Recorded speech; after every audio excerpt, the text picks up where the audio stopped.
신앙 고백함으로 주일 새벽 기도를 시작하도록 하겠습니다. 전능하사 천지를 만드신 하나님 아버지를 내가 믿사오며 그 외아들 우리 주 예수 그리스도를 믿사오니 이는 성령으로 잉태하사 동정녀 마리아에게 나시고 본디오 빌라도에게 고난을 받으사 십자가에 못 박혀 죽으시고 장사한 지 사흘 만에 죽은 자 가운데서 다시 살아나시며 하늘에 오르사 전능하신 하나님 우편에 앉아 계시다가 저리로서 산자와 죽은 자를 심판하러 오시리라. 성령을 믿사오며 거룩한 공예와 성도가 서로 교통하는 것과 죄를 사하여 주시는 것과 몸이 다시 사는 것과 영원히 사는 것을 믿사옵나이다. 아멘.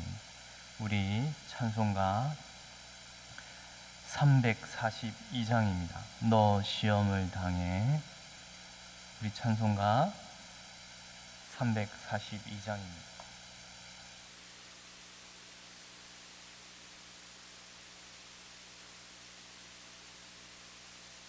찬송가 342장 너 시험을 당해 함께 찬송하겠습니다. 너 시험을 당해 죄 짓지 말고 너 용기를 다해 물리치라. 너 시험을 이겨 새 힘을 얻고 주 예수를 믿어 늘 승리하라. 우리 구주의 힘과 그의 위로를 빌라. 주님 내 편에 서서 항상 도우시리. 내 친구를 삼가 잘 선택하고 너 언행을 삼가 늘 조심하라. 너 열심을 다해 늘 충성하고 온 정성을 다해 주 봉사하라. 우리 구주의 힘과 그의 위로를 빌라. 주님 내 편에 서서 항상 도우시리. 잘 이기는 자는 상 받으리니 너 낙심치 말고 늘 전진하라. 내 구세주 예수 힘 주시리니 주 예수를 믿어 늘 승리하라. 우리 구주의 힘과 그의 위로를 빌라. 주님 내 편에 서서 항상 도우시리. 우리 성경 말씀 예레미야 11장입니다.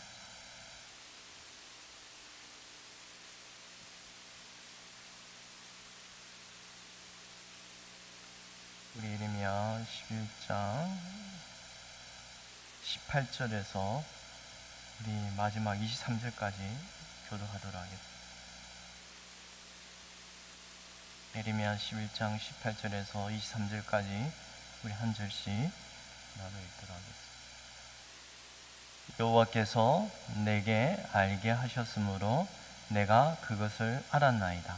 그때에 주께서 그들의 행위를 내게 보이셨나이다.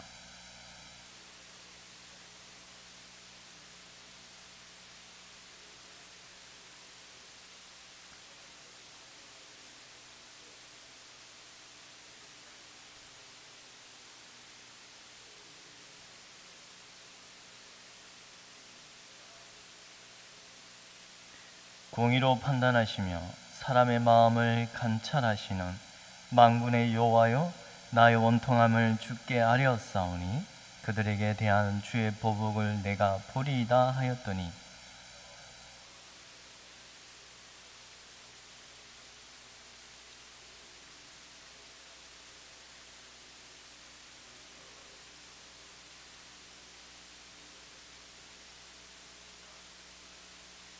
그러므로 만군의 여호와께서 이와 같이 말씀하시니라. 보라, 내가 그들을 벌하리니 청년들은 칼에 죽으며 자녀들은 기근에 죽고 남는 자가 없으리라. 내가 아나돗 사람에게 재앙을 내리리니 곧 그들을 벌할 해니라. 아멘. 18절, 여호와께서 내게 알게 하셨으므로, 하나님이 이 예레미야에게 친히 이렇게 알려주셨다고 말합니다. 하나님께서, 누가요? 하나님 여호와께서 저들이 그들의 행위가 얼마나 악한지를 보게 되었고 알게 되었다는 말입니다. 여러분, 예레미야뿐만 아니라 예수겔도 보면은 하나님이 친히 그에게 이렇게 보여주지 않습니까? 이스라엘의 예루살렘이 얼마나 폐역하고 우상으로 범죄하였는지를 친히 이 계시로서, 비전으로 이렇게 우상을 섬기는, 또 제사장들이 섬기는 장면을 친히 환상으로 보여주셨습니다. 그러니까 이 여호와께서 예레미야에게 이 예루살렘이 얼마나 폐역하고 잘못된 것인지를 정말 생생하게, 이 환상이라는 게 그런 게 아닙니다.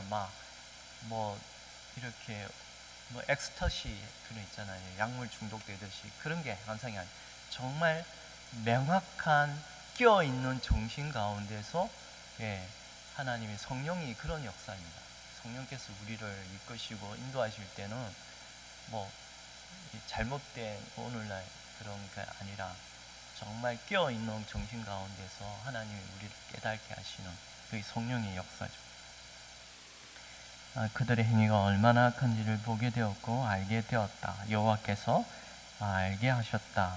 이것을 17절과 연결해서 읽으면 저들이 바알에게 분향하는 이 모든 죄악들의 엄밀한 부분들을 온 반방곡곡 행해지는, 구석구석 행해지는 이런 이스라엘과 유다 집의 폐역한 악한 행위에 대해서 하나님께서 재앙을 선포하셨다는 것, 이것이 어떤 한 예레미야 개인의 추측이요 사견이 아니라 여호와께서 내게 알게 하셨고, 그리고 그들의 행위를 얼마나 악한지 하나님께서 깨닫게 하셨다는 말입니다. 우리도 이 모든 거 하나님이 우리를 깨닫게 하실 때 모든 진리를 분별하고 옳고 그름을 알게 하시는 거죠. 이게 성령의 역사입니다. 물론 우리의 하나님의 명확한 이 기록된 성경의 말씀이 이게 죄가 무엇이고 옳고 그른지 무엇인지 명백하게 기록해 놓았습니다. 우리가 이 말씀에 따라 걸어가야 할 것입니다.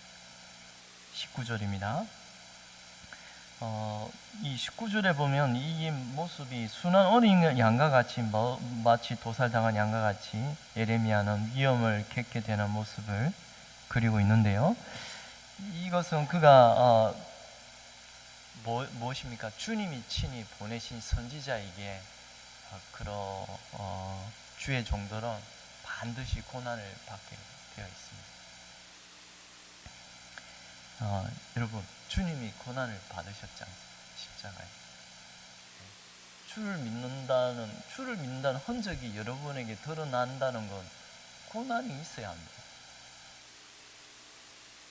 여러분이 주님을 믿고 따른다고 하면서 이 세상 사람처럼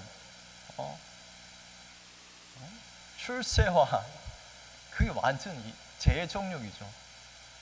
세상의 야망을 따라 그런 말 있지 않습니까? 예전에 야망을 가자. 그게 그리스도인의 구호가 될 수 있습니까?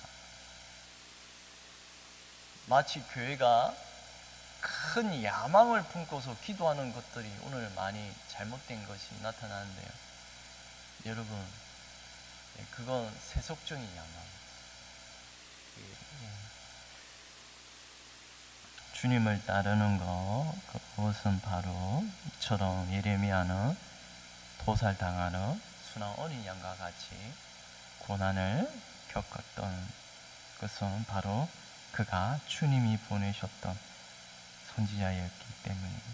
이것은 주님을 따르는 선지자나 제자들, 주의 백성들, 모든 이들은 마치 도살당하는 어린 양과 같은, 아니 주님이 이 모습을, 자신의 모습을 그리고 있지 않습니까? 이사야의 예언에 이 말씀이 똑같이 기록되어 있습니다.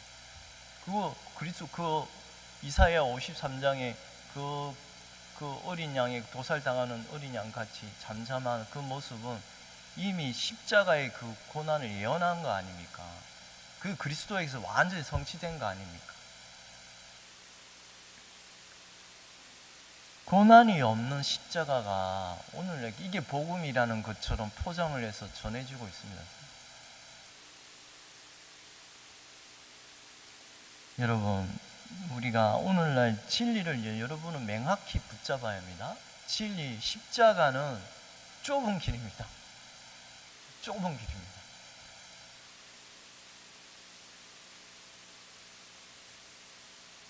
좁은 문으로 들어가라. 멸망으로 인도하는 문은 크고 그 길이 넓어 그리로 들어가는 자가 많고, 생명으로 인도하는 문은 좁고 길이 협착하여 찾는 자가 적음이라.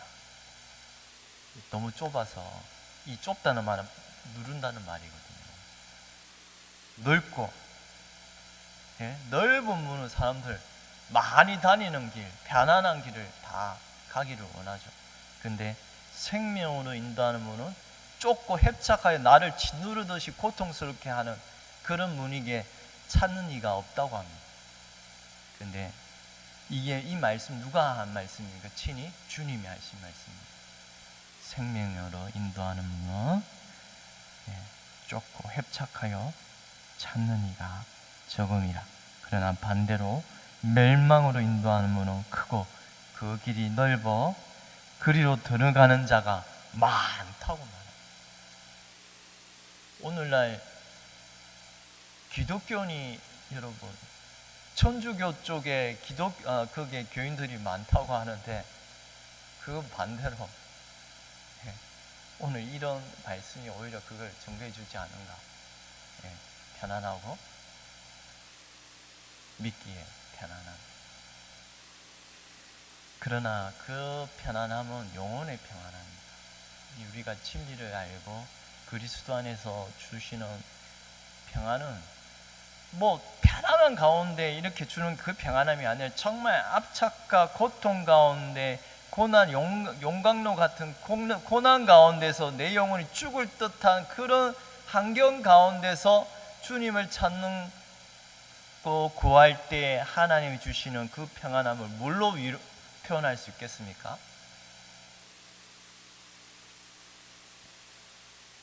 그게 우리에게 주님이 친히 주시는 은혜요, 평안과 위로가 고난을 받는 신자들에게는 위로가 있습니다. 예레미야는 이런 위협, 주를 따르고 주를 믿고 주의 신실한 말씀을 전하고자 할 때 죽음의 위협을 당하였어요. 예레미야 죽었다고. 이 성경에는 기록이 안 되어 있는데요. 이 기독교 이런 책들을 보면 이사야는 톱에 케임을 죽었고요. 예레미야도 이런 순교를 당하였습니다. 주님의 12 제자 요한 외에는 다 순교를 당하였습니다.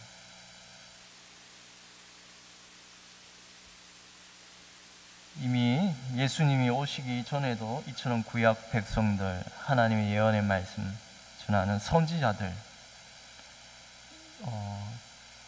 이런 예언의 말씀을 듣고서 그리스도께서 당하실 고난을 미리 구약 시대부터 계속적으로 알리셨고, 이런 표로서 계속적으로 주의 선지자들이 당하는 고난을 통하여서도 이 주님을 모습을 드러내고 있습니다. 주를 믿고 따르는 자에게 임하는 좁은 길을 오늘 선지자 예레미야에게도 나타나게 하셨습니다. 저는 지금 이 말씀 안에 이게 복음이라고 생각합니다. 물론 예레미야가 당하는 이 어린 도살 당하는 어린 양, 지금 예레미야 11장 18절에서 23절에서 말하는 오늘 이 19절에서 말하는 이 예레미야가 당하는 고난의 모습, 물론 예레미야가 당하는 고난의 모습입니다만, 이게 바로 주님의 당하실 고난을 친히 그 예레미야 선지자를 통하여 보여주는 게 아닌가 싶습니다. 왜냐하면 내가 알지 못하였나이다 말하고 있거든요. 물론 그런 고난을 당하면서 죄 없이 당하는 고난도 있지 않습니까? 주님 외에는 당할 그런 일은 없습니다만, 우리가 다 죄로 인하여 당합니다만, 이 예레미야 선지자는 이런 그 도살 당하는 어린 양과 순한 양과 같이 말하면서 내가 알지 못하였나이다, 이 말씀을 처음 붙인 이유는 지금 이 말씀이 그리스도를 가리키는 게 아닌가, 그리스도께서 당할 그런 고난의 모습을 예표하고 있지 않은가 싶습니다.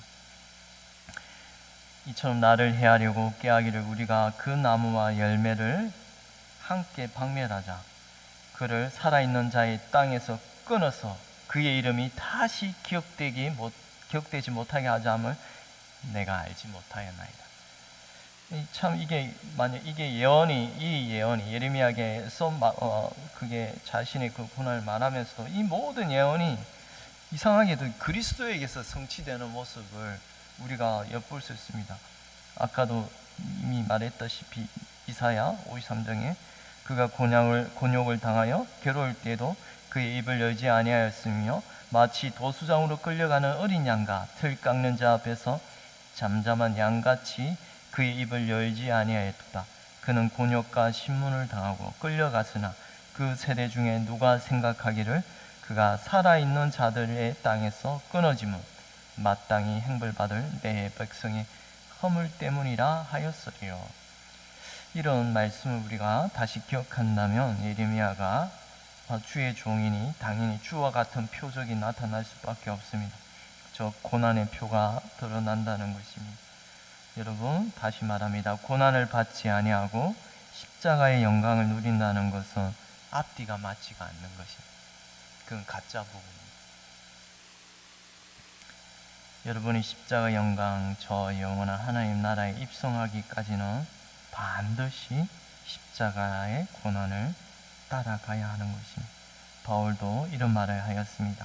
나는 이제 너희를 위하여 받는 괴로움을 기뻐하고 그리스도의 남은 고난을 그의 몸된 교회를 위하여 내 육체에 채우느라. 지금 이 바울의 말은 그리스도의 고난이 뭐가 부족해서 내가 대신 채운다는 말이 아닙니다. 다만 주를 믿는 자에게는 이런 고난이 남아있다는 말입니다. 똑같이 주를 믿는 자에게는 반드시 고난을 받게 된다는 말입니다. 주를 따르는 주의 종들에게는 이런 주님의 몸된 교회들의 지체들도 그 흔적을, 바로 고난이라는 흔적이 있다는 것입니다. 바로 이후에 오는 모든 주를 따르는 세대들, 백성들도, 창초일에 아담의 타락 이후 복음이 선포된 이후에 모든 주의 백성들이 이처럼 그리스도의 고난을 채웠던 것입니다. 이것을 남은 고난이라고 말해요. 아벨도 채웠지 않습니까? 그 형 가인의 비박을. 그리고 아벨, 바울, 스가랴 선지자 또한 주를 믿고 따르는 저와 여러분 모든 이들이 반드시 고난을 받는 것입니다. 예수님의 흔적이 신자에게 나타나는 것입니다. 예수님을 믿고 따르는 자들에게 하신 말씀, 또 무리에게 이르시되 아무든지 나를 따라오려거든 자기를 부인하고 날마다 제 십자가를 지고 나를 따를 것이니라. 자기 십자가를 지라고. 예레미야도 주님이 보내신 그 징표를, 바로 이 주님이 당한 표, 그 고난의 표를 오늘 당하신 것을 미리, 그 그리스도가 당하실 고난을 미리 보여준 것이 아닌가 싶습니다. 20절입니다. 공의로 판단하시며 사람의 마음을 감찰하시는 만군의 여호와여, 나의 원통함을 주께 아뢰었사오니 그들에게 대한 주의 보복을 내가 보리이다 하였더니. 주님은 뭐라고 말합니까? 네, 주님은 마음을 살피시는, 모든 영혼들의 인간의 마음을 살피시는 분은 여호와 하나님이십니다. 우리의 마음을 여러분은 왜, 저는 그런 여호와를 믿고 여호와를 신뢰하시는 여러분이 이 보이지 아니한 하나님을, 우리 마음을 살피신다고 하죠. 그런데 왜 사람의 시선을 자꾸 의식을 합니까? 왜 사람의 시선과 사람의 행동과 사람의 관심에 집중을 합니까? 우리가 보이지 아니하는 하나님을, 우리 마음을 아신 하나님, 마음을 아신다고 하시는데 왜 사람의 마음을, 저 사람 알아주기를 원하고. 그러나 하나님은 우리의 마음을 살피시고 또 감찰하시고, 뭐가 잘못된 우리 마음에 악이 있는지를 다 살피신다고 말합니다. 이런 분이 우리 믿는 하나님이십니다. 그러니 주의 백성들은 늘 이런 하나님 앞에 자신을 마음을 내놓고, 여러분이 새벽기도에 나올 때 이런 마음을 하나님 앞에 아뢰 때 제가 뭐가 있는지 그걸 통회하며 더욱더 정결한 마음으로 하나님 앞에 나아가야 하지 않겠습니까? 우리의 마음 가운데 억울한 안갚음, 여기서 또 지금 예레미야가 말하는 이런 억울한 심정, 미움에 차서 어떤 안갚음, 종호에 차서 보복해달라는 그런 뜻은 아닙니다. 이게 내 주의 보복을 내가 보리이다. 이것은 예레미야가 이건 그런 우리의 보복해달라는 우리 기도 간청 시편에 많이 있지 않습니까? 나의 그런데 그건 우리 인간의 부패함을 아뢰는 거 아닙니다. 그거는 이건 주님의 마치 그리스도의 강구입니다. 그리스도의 강구. 메시아가 강구하는 것과 같은 것입니다. 이 시편의 내용들은 그리스도의 강구라고 보아야 할 것입니다. 우리는 주님께 지금 예레미야는 주님께 그 판단과 심판을 맡기는 참으로 자기 낮춤의 겸손한 마음입니다. 이것은 결국 주를 믿고 따르는 모든 주의 백성들에게 해악을 행한 이 악한 자들에게 최종적인 심판을, 마지막 심판 때의 모습을 마치 이런 기도를 통하여 알리고 있습니다. 여러분이 너무나도 잘 알다시피 요한계시록에 선지자들과 성도들과 및 땅 위에서 죽임을 당한 모든 자의 피가 그 성 중에서 발견되었느냐, 바벨론 성, 악한 도시에 그 행한 그런 죄악들에 말하는데요. 큰 소리로 불러 이르되 거룩하고 참되신 대주제여, 땅에 거하는 자들을 심판하여 우리 피를 갚아주지 아니하시기를 어느 때까지 하시려 하나이까 하니, 바로 마지막 심판 때에 주의 성도들이 당한 그런 고난과 순교자의 피, 마지막 최종적인 심판의 이 모습을 기도의 강구로 올리고 있는데요. 하나님은 공의로우시고 의로 심판하시는 자에게 하나도 불의함이 없으신 하나님의 심판의 보좌에 우리는 모든 것을 맡기는 것입니다.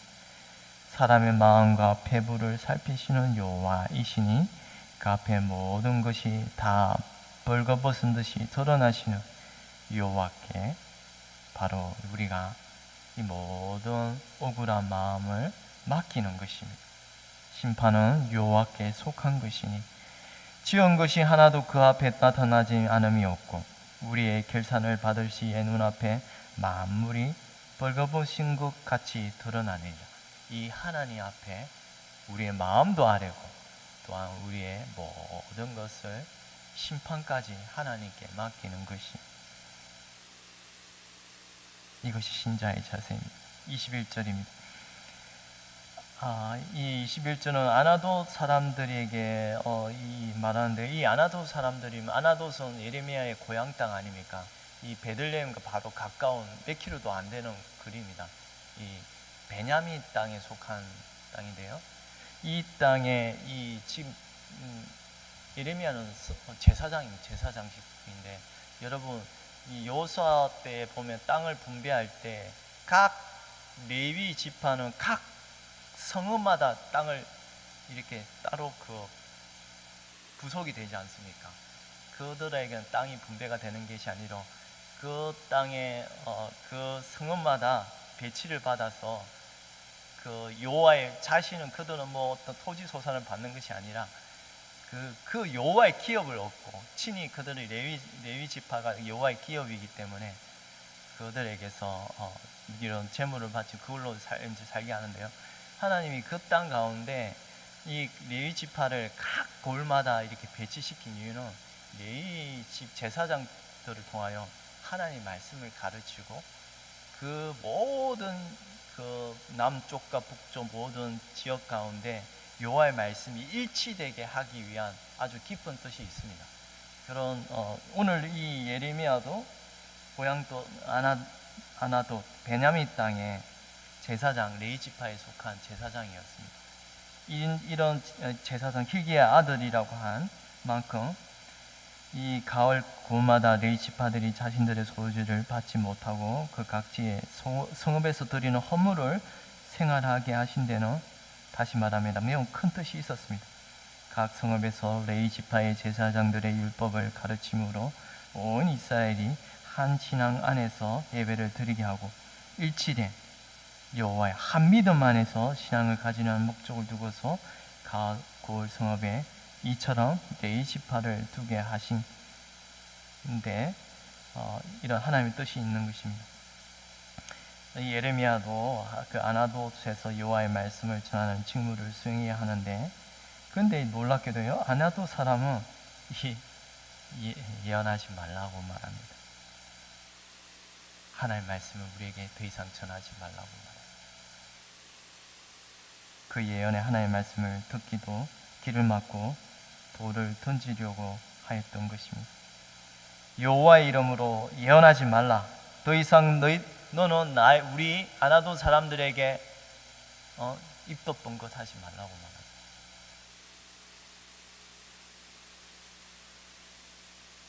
말합니다. 저는 오늘 이제 말씀을 마치려고 하는데요.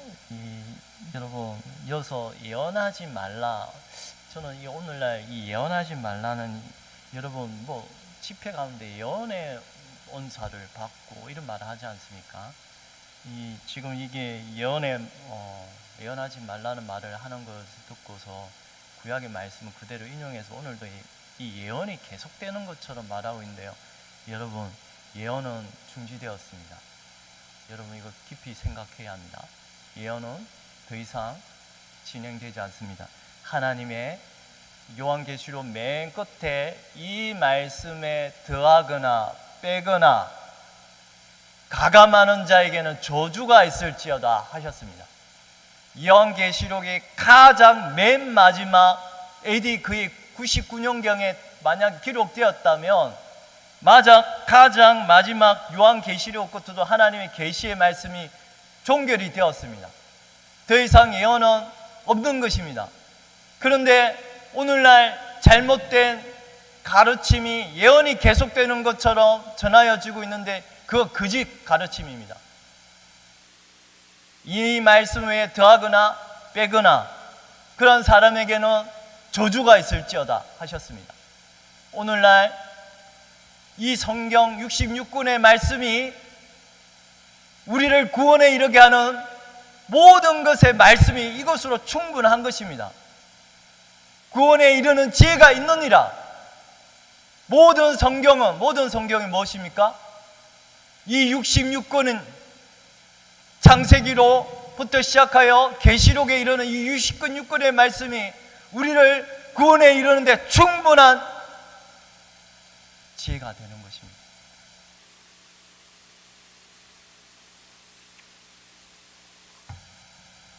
기도드리겠습니다.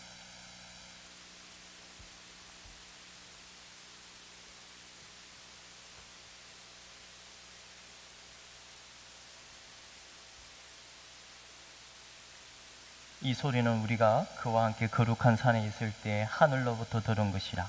또 우리에게는 더 확실한 예언의 말씀이 있으니 어두운 데를 비추는 똥불과 같으니 날이 새어 샛별이 너희 마음에 떠오르기까지 너희가 이것을 주의하는 것이 옳으니라. 먼저 알 것은 성경의 모든 예언은 사사로의 풀것이 아니니 예언은 언제든지 사람의 뜻으로 낸 것이 아니요 오직 성령의 감동하심을 받은 사람들이 하나님께 받아 말한 것임이라. 하나님 아버지, 하나님, 베드로가 하나님께서 친히 그 놀라운 환상 가운데서 베나스 사건에서 그 놀라운 기적 같은 모습을 보여주었음에도, 그런데 놀랍게도 우리에게는 더 확실한 예언의 말씀이 있으니 샛별이 떠오름과 같이 주목하는 것이 가한이라고 하신 말씀, 그 더 확실한 예언의 말씀이 무엇입니까? 하나님, 바로 이 기록된 예언의 말씀, 성경 66권의 하나님의 말씀이 바로 우리를 살리는 길이요 구원에 이르는 말씀임을 알게 하시고, 또한 이 66권의 말씀을 늘 감사하며 또한 깊이 연구하고 주의하는 가운데 이것이 과연 옳은가 틀린 것인지를 베레아 사람들이 늘 성경을 상고하였던 것처럼 우리도 기록된 성경의 말씀을 늘 상고하는 가운데 더욱 진리의 하나님의 말씀을 깊이 분별하는 그런 구원에 이르는 지혜가 있는 주의 백성들로 매일 만들어 가게 하여 주시옵소서.